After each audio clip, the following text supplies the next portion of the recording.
Okay, basketball card collectors and investors, when you hear that bell, you know what time it is. It is time for basketball card battles. Coming at you with episode number 4. All of you guys who are investors or prospectors and like to buy modern shiny, you're going to love this one.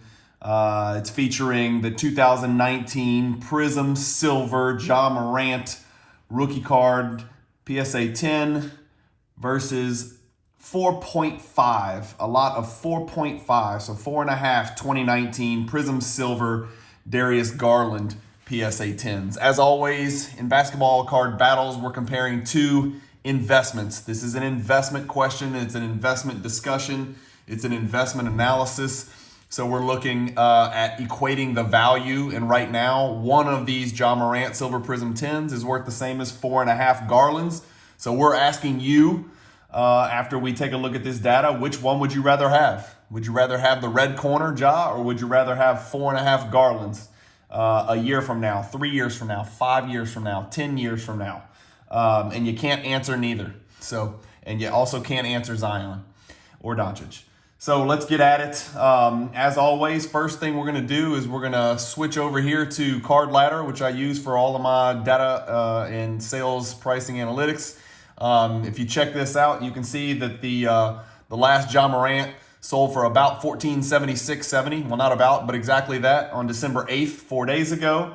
The last Morant, if we switch, the last Darius Garland, if we switch over, sold for $314.50. And so when you multiply that by 4.5, we get really close on the price. Keeping along here, let's talk about the pop report. So we know what the last two sold for. If you want to scroll down, we can find the average sale price. Let's look at the average sale price over the last 2 weeks. You can see Garland's average sale price is exactly $300 on Card Ladder. Pretty steady. It's actually jumped from $280. It's got as high as $322, $314, $306. So the last three have been steadily over $300, but you're looking at an average sale price over the last 2 weeks of $300. If we go back and look at Morant, average sale price over the last 2 weeks here on Card Ladder, we see that it is, it's gone from $13.09. It actually dipped a little to $12.60, and then it jumped to $14.76. But the average is $13.54 right here. Okay. So moving along, let's talk about pop report. So when we talk about the price, then we always have to go look at the pop report. The one beautiful thing about this basketball card battle, obviously, is that we are talking about the exact same year. We're talking about the same parallel, and we're talking about the same draft class. We're talking about two players that play the same position, and we're talking about a card that has the exact same print run. So this is truly a player versus player comparison and a price point market value question about choosing between these two guys. One card's not better than the other. We can safely assume that the print run on each of their silver Prizms is the same, I think. If you don't think that is correct, please let me know why. But I would assume their print runs are the same. Taking a look at the PSA pop report for this Morant, you can see it's at 1233. If you take a look at the pop report for the Darius Garland, it's at 993. So not really that much difference. And so you would think about the same number had been graded, but hold your horses. That is not the case. For whatever reason, the Morant card is much more difficult to gem mint 10 with PSA. I am not sure why. There have been 3,770 Morants graded. There have only been 1,820 Garlands graded. So about half as many Garlands. The gem rate on the Garland is 54%, meaning 54 out of 100, more than 1 out of every 2. More than half of the Garlands that you submit for grading or that have been submitted for grading have graded a gem mint 10. If we flip back to the Morant though, the gem rate is actually 32.7%. So about 1 out of 3. So even though more Morants have been graded, the gem rate is significantly lower. I don't know why that is. Some of you guys may be more familiar with the 2019 cards. I know we saw sort of a really strange disparity in 2018 silvers, I think, with the Shai Gilgeous-Alexander, which was incredibly impossible to gem for one reason or another. It looks like we're having this is kind of a similar disparity, 54% for one and 32% for the other. doesn't seem to make sense. So it must have something to do with the manufacturing, because it's the same card, it's the same condition, same card stock. The centering, I assume, would be the same. So maybe depending on where it was on the sheet, it was just more difficult to cut the Morants. But moving along, let's look at the last. Let's look at the card ladder data for, and I'm going to leave it here on 1 year. Okay, so there's your 1 year chart. Okay, not unusual for Morant. You know, you saw the card. The card peaked way back here. I'm going to guess this is February. Okay, January, February. So it's super high of this year. Let's go backwards here. So let's work backwards. So the Morant card in the last 30 days, or last month, looks relatively steady. It's actually down 15%. It's kind of hard. It's imperceptible. 15% is a pretty reasonable drop. I mean, it matters. That's a relevant drop. So from 1,800 to 1,476, it was actually an even bigger drop if you go back to here. So it got all the way down to 1,276. That's a $550 drop. So the Morant's down 15% the last 30 days. If we go look at the Garland is actually up 23% in the last 30 days. And it's no coincidence. Morant's injured at the moment, and Garland has been absolutely torching the NBA.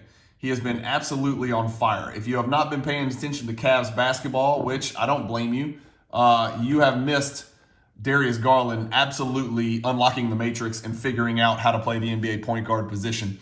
If we look at the last 90 days on Garland, still up 35%. Okay.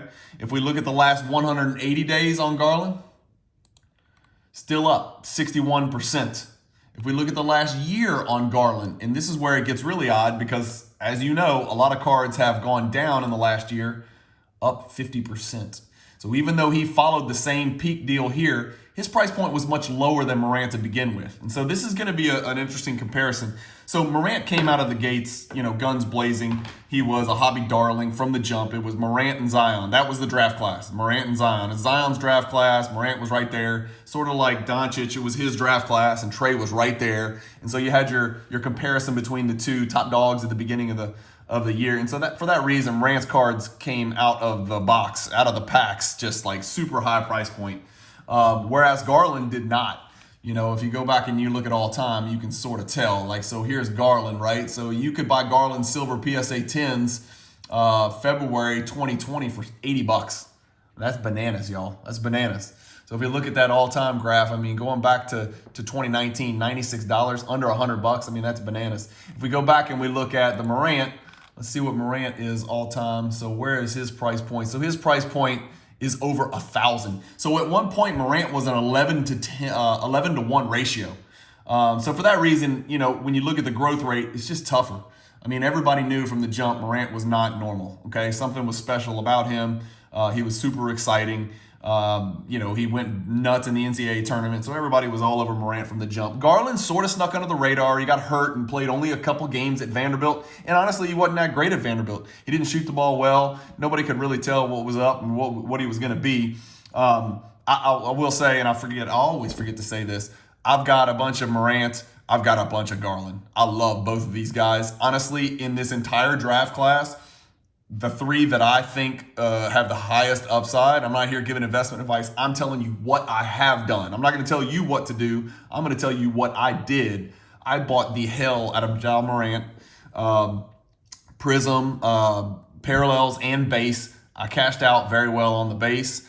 I bought the hell out of Garland, silvers, Prizm, parallels, various products because his price point was terribly low. So I've got a lot invested in both of these. The other third prospect from the 2019 class that I think very, very highly of is Kevin Porter, who was just starting to click and then, of course, got injured. So, but let's get back to Morant and Garland.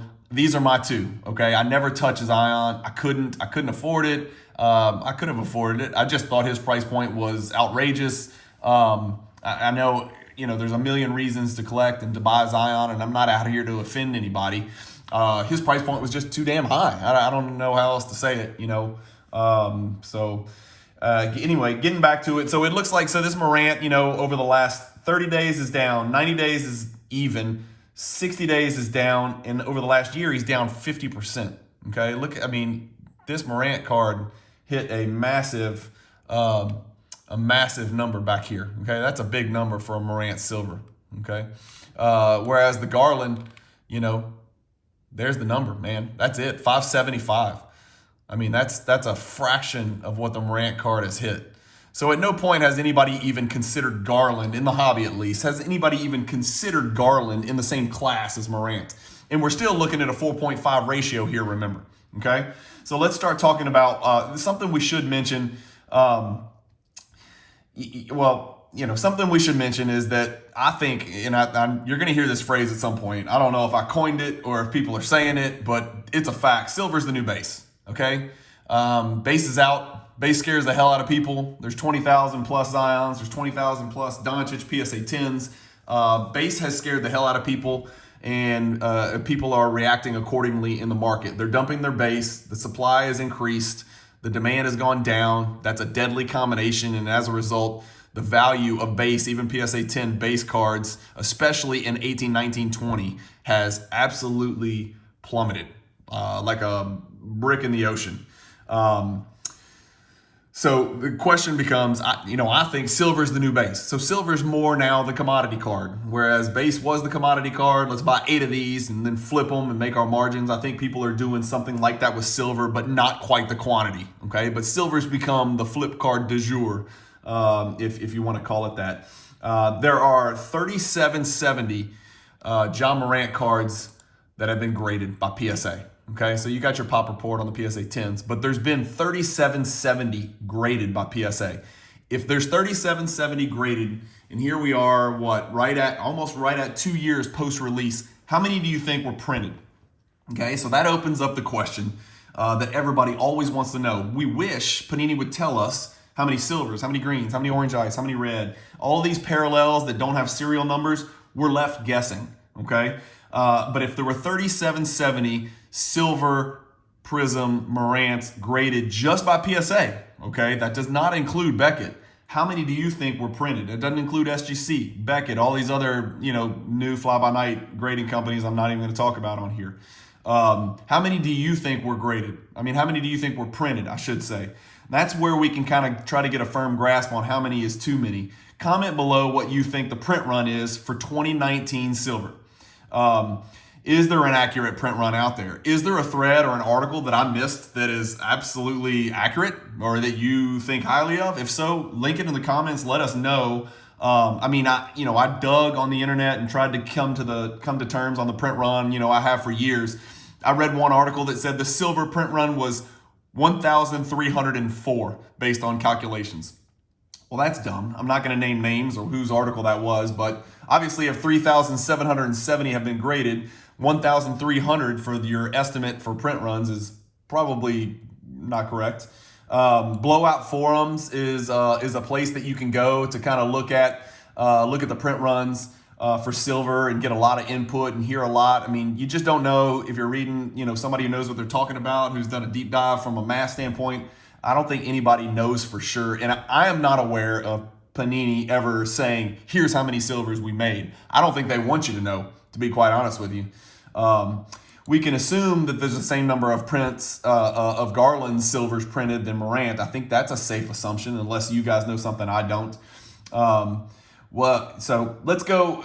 One video you guys may want to check out. If this topic has piqued your interest and you want to know, the print run of silvers through the years, I follow, and a lot of you may also follow him, baseball card collector, investor, dealer. Don't let the name fool you. He does talk about basketball, and this is a basketball-only channel. Chris Sewell. I'm going to link in the description a video that he does tracking the print run or the estimated print run of Prizm from year one. So starting in 2012, he tracks the estimated print run.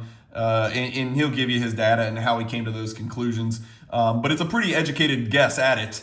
And if you track from 2012 silver Prizms to 2019 Prizm silver, so this year, there are 40 times as many silvers printed in 2019 as 2012. Another reason I think the 2012 Prizm, Prizm product is a good investment. Again, I'm not giving investment advice. I'm telling you what I did. I've invested a lot in the 2012 first year, Panini Prizm. So a 40x jump from 2012 to 2019 is pretty impressive. All right, let's talk about Morant and Garland's awards. This is going to be a very short discussion. John Morant was Rookie of the Year. A lot of people think that had to do with Zion being hurt. I think it would have been a tight race regardless. He came out of the gates blazing. He averaged 18, 4, and 7 his rookie year on almost 50% shooting, 34% from three, and almost 80% free throws. He was also, obviously, since he was Rookie of the Year, also on the NBA All-Rookie First Team. Garland did not make either first or second team. He averaged 12 points, 2 boards, 4 assists, shot the ball poorly, great from the free throw line as he has every single year. But he was 40% from the field, 35% from three, okay? But if you keep taking a peek here, so let's look at John Morant's second year. In John Morant's second year, he was 19, 4, and 7, so he increased his scoring average by 1 and had the exact same rebounds and assists, but his shooting actually dipped significantly. 3% lower field goal percentage, 4% lower three-point percentage, and 6% lower free throws. So he really kind of took a nosedive from the field, and he's clearly worked on it this offseason because he's come back shooting better. But that was a huge dip.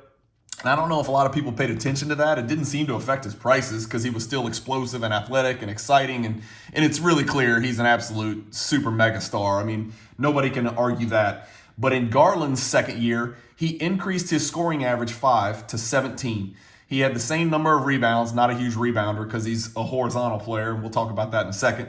He had 17-2 and increased his assists to 6. So he started to understand how to run the point, how to lead the team. He sort of was given the keys. You know, Sexton was sort of in the way. He's a black hole gunner. Anybody who thinks Sexton is a point guard in the NBA, he might be for a second unit, but he's not an NBA franchise point guard. That's my opinion. He can score the hell out of the ball. And he's scoring the ball better year after year. But he reminds me of a little more consistent, further along Kobe White, who's also tagged as a point guard. He ain't a point guard either. He's a dude that comes off the bench and gets you mega buckets. Same as Jordan Clarkson, same as Ben Gordon, if you're old enough to remember. Guys like that. They're not true points. They're shaped like point guards. They can go get you, like Marcus Smart's another one. He's not a bucket getter, but people thought he was a point guard. He's not. He's a rotation guy. He can guard point guards. But I don't think Sexton and Kobe White are true point guards. I think Garland and Morant are both true point guards. Here's the ball. Get us buckets. Get us open looks. Run the team. Take us to the next level. They're franchise-type point guards, both of them. Anyway, let's get to this year. You know, we have a small sample size here. The Grizzlies have played 27 games. The Cavs have played 28 games. This season, Morant's scoring, rebounds, and assists, scoring and rebounding has taken a massive step forward. And Morant is hurt now. It looks like he avoided a serious knee injury. I think they're going to be super cautious and chill a little bit, especially since the Grizzlies are doing a little bit better than they thought. So it sounds like they have a little bit of extra time that they can sit him on the pine and let him recover.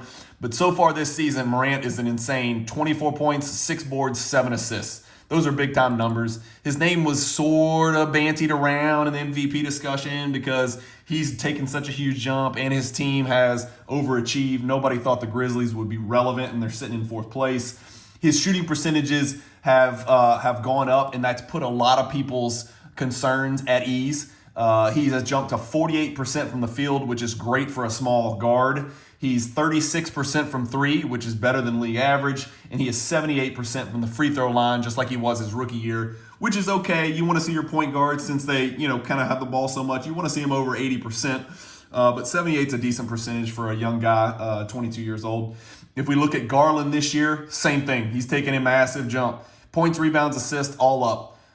Percentages, all 3 stats, all up. So he's 20 from the field, over 20 from the field, 3 rebounds, and 7 assists a game. He's really taking control of his team. He's 47 field goal percentage, 39 three-point percentage, and 89% free throw percentage. We're talking about sniffing 50, 40, 90 from the point guard position.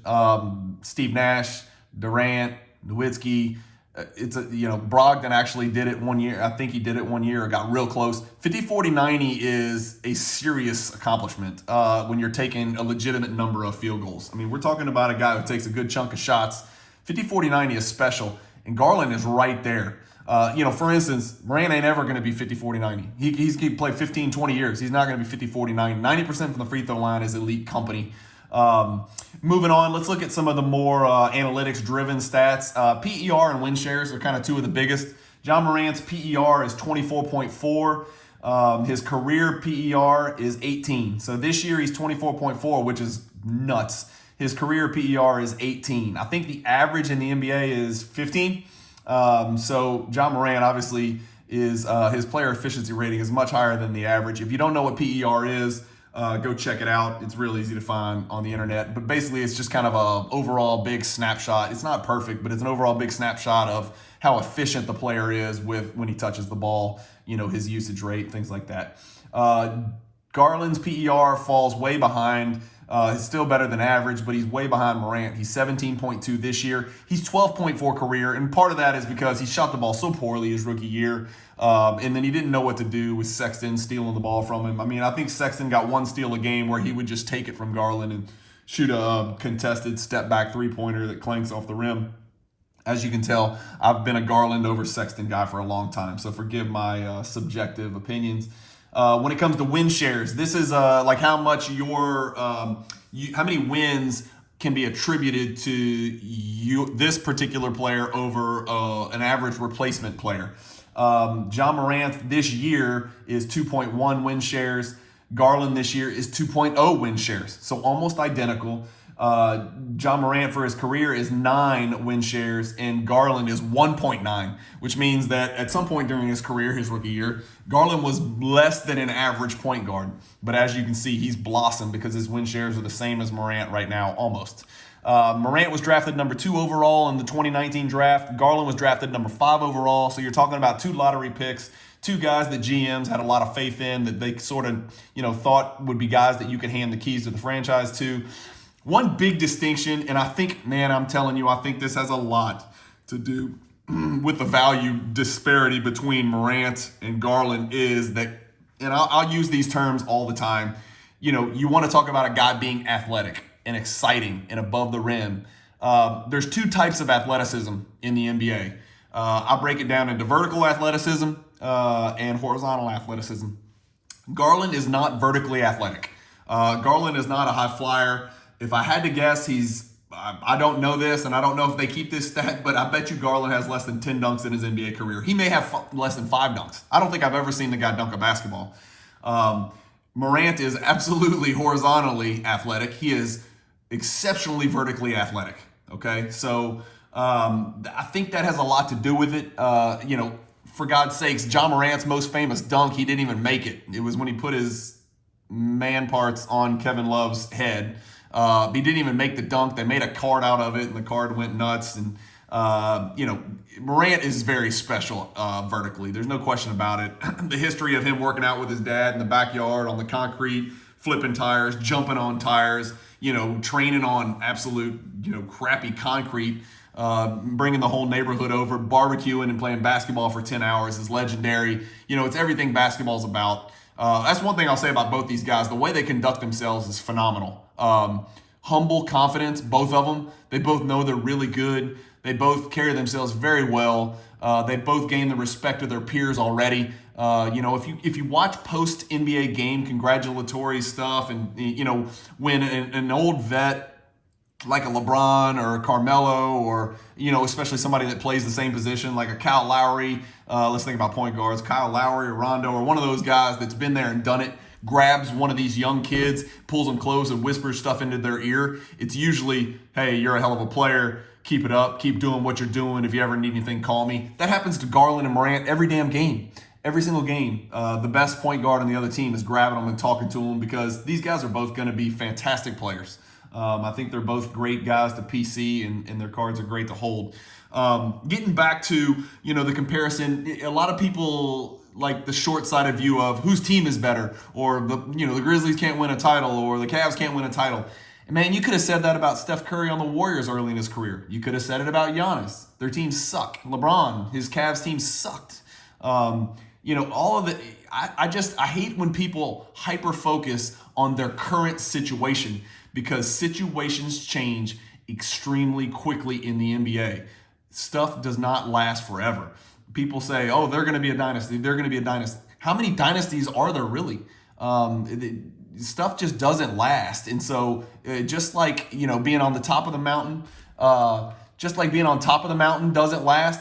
Being on the bottom of the mountain doesn't last. As you can see, the Cavs and the Grizzlies have improved drastically just since these two guys became part of their team. And here's a card ladder graph over the last 1 month comparing the two cards. Let's look at the last year. This is crazy, huh? Look at Garland. So it looks like a flat line. It's really not. The Garland's definitely not a flat line. It does look like it. It started down here. I can't get it. $221, and now we're up here at $314, $320, something like that. So up $100 is 50% increase. With a Morant, you can see it spiked up here to almost $5,000 for this card, and now you're down here at $322. And it's been a little bit steady for this portion here, but this is kind of what all of the big dogs went through during February and January. The Grizzlies right now, again, I'll take a look at the teams. We'll take a look at what they're doing right now, because that does have an effect on their value, because like I said, the hobby hyper focuses on the now, the right now, or the next 10 days or the last 20 days. The Grizzlies are 16-11, and they're in fourth place. The Cavs, let's go ahead and pull up the standings.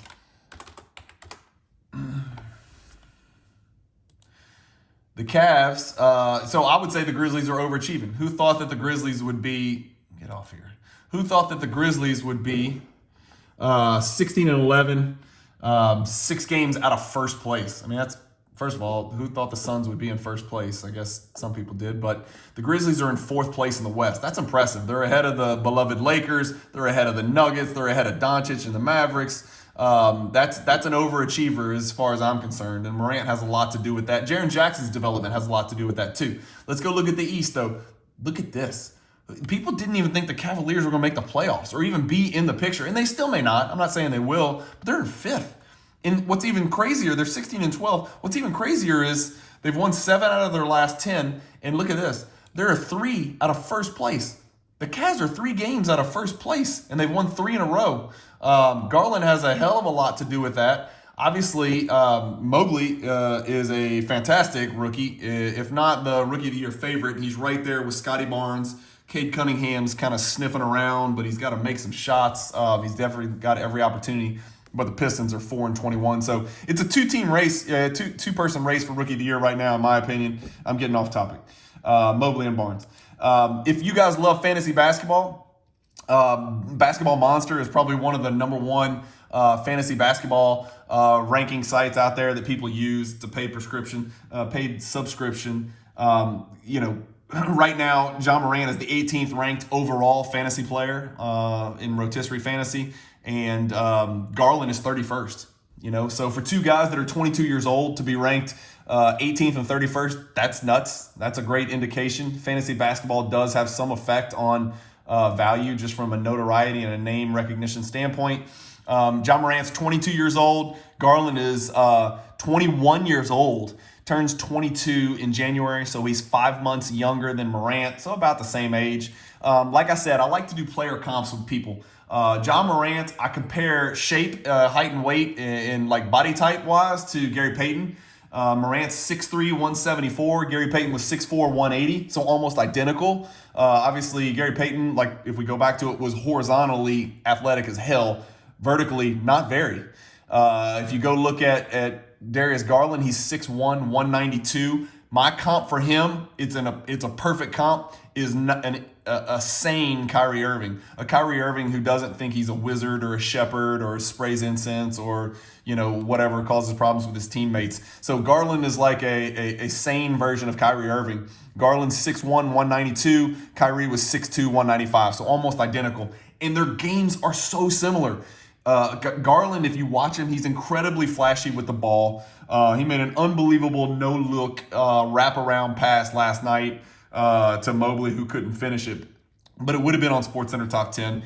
Kyrie's the same way. I mean, nobody can deny, even though he's a weirdo, when Kyrie plays, he's absolutely filthy, an unstoppable offensive force. who's capable of running a team. I think Garland's probably a little more, I don't want to say, he's definitely not pass first because he's averaging 20 a game as a 21-year-old, but I think Garland has the ability or the willingness to find teammates more often, whereas Kyrie sometimes gets in that F you, get out of my way, watch this mode. Garland's a little steadier. Garland has really taken huge strides in maturity this year.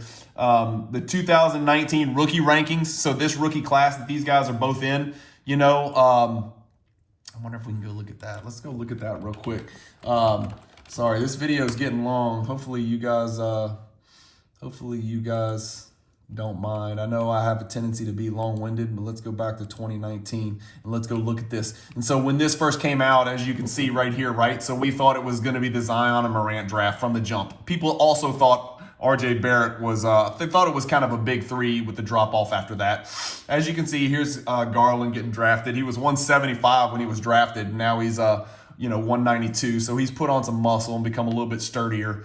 Morant came out a year later. He was 6'3", 175. But if you had to rank the rookies from the 2019 class, honestly, to this point, it's Zion, when healthy, and Morant. And then there's, I think, a four-player, let's wait and see, second tier, and that's Darius Garland, Tyler Hero, Jordan Poole, and RJ Barrett. So Garland, Hero, and Poole have all three taken humongous, massive steps forward this year.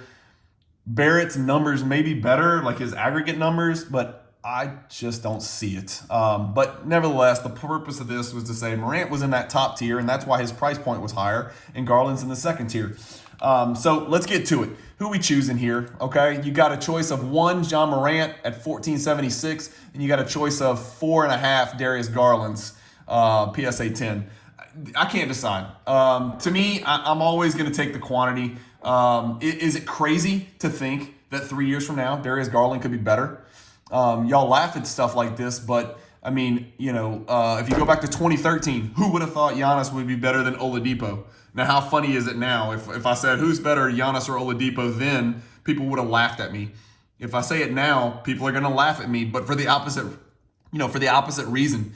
So this happens. If you go back to the 2014 class. Who would have guessed that, there are players in that class that would be significantly better than Andrew Wiggins.